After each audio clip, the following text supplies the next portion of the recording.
حکمت اور شکر لگی اللہم صلی علی سیدنا محمد وعلی آل سیدنا محمد بارک وسلم۔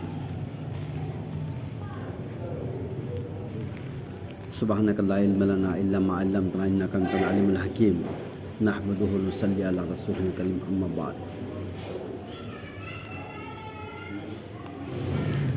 محترم بزرگوں اور دوستوں، یہ اللہ رب العزت کا بڑا شکر ہے، فضل ہے، کرم ہے، احسان ہے۔ اس نے ہم سب کو اپنی دین کی بات سننے کے لیے جمع فرمایا۔ اللہ پاک بے انتہا اس کو قبول فرمائے۔ محترم بزرگوں اور دوستوں، میں نے اور آپ نے کلمہ لا الہ الا اللہ محمد رسول اللہ پڑھا ہے۔ اس کلمے کے دو جز ہیں، ایک ہے لا الہ الا اللہ اور دوسرا ہے محمد رسول اللہ صلی اللہ علیہ وسلم۔ یہ دونوں چیزیں قبول کرنا ضروری ہے۔ جب کوئی شخص یہ دونوں چیزیں قبول کرتا ہے تو اسلام کے دائرے میں داخل ہو جاتا ہے۔ کسی ایک کا انکار وہ کر نہیں سکتا۔ اگر کوئی یہ کہے کہ میں لا الہ الا اللہ کو تو مانتا ہوں لیکن محمد رسول اللہ کو نہیں، تو اسلام کے دائرے میں آ ہی نہیں سکتا۔ کوئی اگر یہ کہے کہ میں صرف محمد رسول اللہ کو تو مانتا ہوں لیکن لا الہ الا اللہ کو نہیں، تو بھی اسلام کے باہر ہے۔ یہ دونوں چیزیں ضروری ہیں۔ اسلام ایک نام ہے اور اس کلمے کے دو جز ہے، لا الہ الا اللہ محمد رسول اللہ۔ جیسا کہ نکاح ایک نام ہوتا ہے اور دو چیزیں اس میں قبول کرنی پڑتی ہیں، ایک اس کے مہر کو قبول کرنا اور ایک لڑکی کو قبول کرنا۔ یہ دو چیزیں قبول کرنے کا نام نکاح ہے۔ جب کوئی شخص نکاح کرنے کے لیے آئے، لڑکی کو قبول کر لیا اور اس کے مہر کو قبول کر لیا، تو اب جا کے وہ نکاح کے اندر داخل ہو گیا۔ لیکن نکاح تو اس کا ہو گیا، اس نکاح کے دو جملے قبول کرنے کے بعد اس کی موت تک تا حیات یا جب تک وہ نکاح قائم ہے اس وقت تک ان دونوں کو ان کے پیچھے ایک محنت لگی ہوئی ہے۔ شوہر کے پیچھے یہ لگا ہے کہ وہ اپنی بیوی کے حقوق کو جانے اور اس کو جو تو پورا کرتے رہے۔ بیوی کے ذمہ یہ لگا ہے کہ شوہر کے حقوق کو جانے اور اس کو پورا کرے۔ تو جس طرح نکاح ایک نام ہے، دو چیزیں قبول کرنا پڑتی ہے، ایسا ہی اسلام ایک نام ہے اور دو چیزیں قبول کرنا پڑتی ہے، کہ لا الہ الا اللہ اور دوسرا ہے محمد رسول اللہ۔ تو نکاح قبول کرنے کے بعد تو انسان اس کی محنتوں میں لگ جاتا ہے، اس کو پوچھنا نہیں پڑتا کہ اب میری کیا ذمہ داری ہے، وہ برابر اس کو پورا کرتے رہتا ہے، اس کے تقاضے پورا کرتا ہے، اس کا سکھ دکھ، اس کا کھانا پینا، اس کا کپڑا لتا، اس کے بچوں، یہ ساری کی ساری چیزوں کو وہ شوہر جانتا ہے اور اس کو پورا اپنے اعتبار سے پورا کرتا ہے اور اس کے لیے زندگی بھر پورا کرتا ہے۔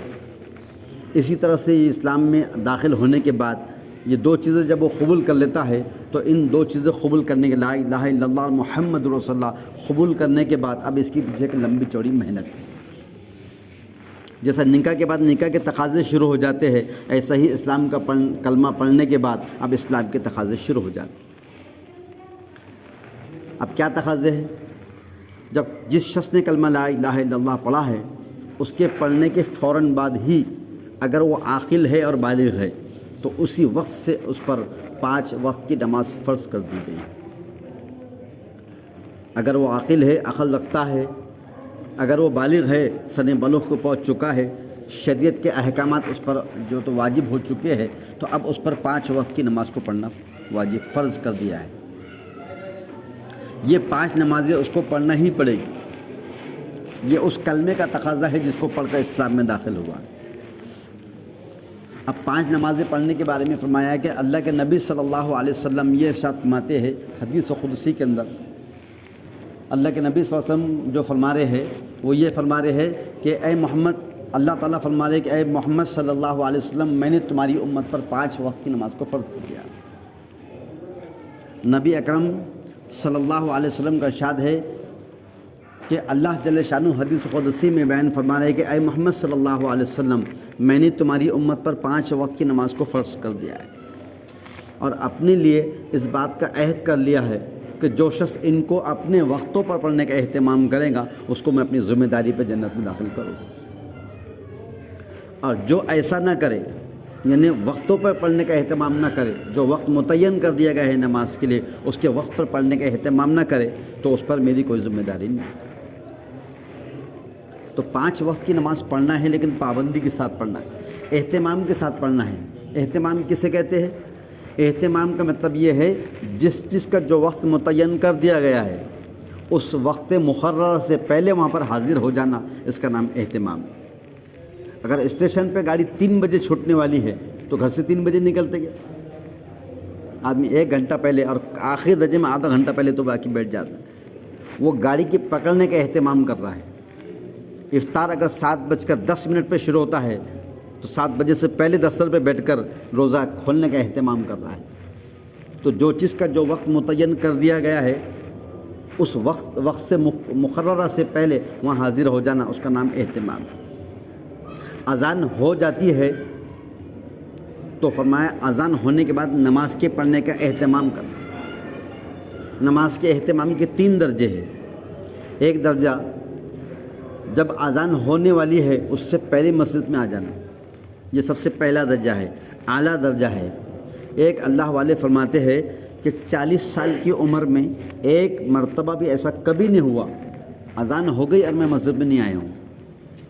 40 سال کے اندر کیا کیا مسائل ہوں گے ان کے ساتھ، کیسے کیسے تقاضے ہوں گے، سکھ دکھ ہوگا، سفر ہوگا، بیماری ہوں گی، آزار ہوں گے، لیکن وہ کیا فرما رہے 40 سال کی عمر میں ایک مرتبہ بھی ایسا کبھی نہیں ہوا اذان ہو گئی اور میں نہیں آیا، ایسا کبھی نہیں ہوا۔ جب بھی میں آتا تھا پہلے اس کے بعد اذان ہوتی تھی۔ اگر ہم کو اللہ ایسی توفیق دے دے کہ 40 دن ہی اگر ہم نمازوں کا اہتمام کر لے، 5 وقت کی نماز کو پابندی سے اہتمام سے پڑھ لے تو فرمایا کہ 2 پروانوں کا مالک بنتا ہے۔ اللہ کے رسول صلی اللہ علیہ وسلم نے فرمایا کہ جو شخص ایمان والا اگر 5 وقت کی نماز کو تکبیر اولیٰ کے ساتھ اہتمام سے اگر وہ پڑھتا ہے تو 2 پروانے اس کو ملتے ہیں۔ ایک پروانہ اس کو یہ ملتا ہے جہنم سے چھٹکارے کا، سرٹیفکیٹ مل گیا، یہ جہنم میں نہیں جائے گا، اور دوسرا پروانہ اس کو یہ ملتا ہے کہ وہ منافقت سے بری ہے، نفاق اس کے پاس نہیں، وہ خالص مسلمان ہوگا، وہ منافق نہیں ہو سکتا۔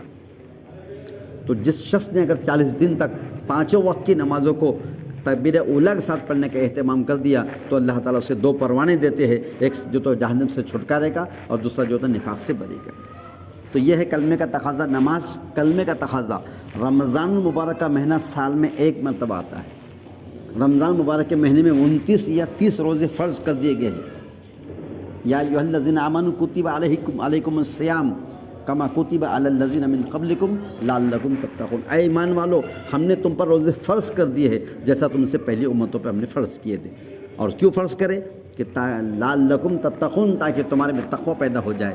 اب کلمہ پڑھنے، جس شخص نے کلمہ لا الہ پڑھ لیا ہے اس کلمے کا تقاضا نماز 5 وقت کی پڑھنا ہے، اس کلمے کا تقاضا رمضان مبارک کے روزے رکھنے کا جو تو اس پہ تقاضا ہے، اور اللہ نے صاحب نصاب اگر بنایا ہے تو اللہ نے اس کو جب نصاب اتنا مال دیا ہے تو اس کو زکوٰۃ دینا اس کے اوپر، یہ اس کا تقاضا، اور صاحب استطاعت اللہ نے اس کو اتنا دیا ہے مال، اگر وہ 1 مرتبہ اپنی جو جان اور مال کی صحتی کے ساتھ اگر وہ حج کر سکتا ہے اسے چاہیے کہ وہ حج کرے، یہ اس کا تقاضا۔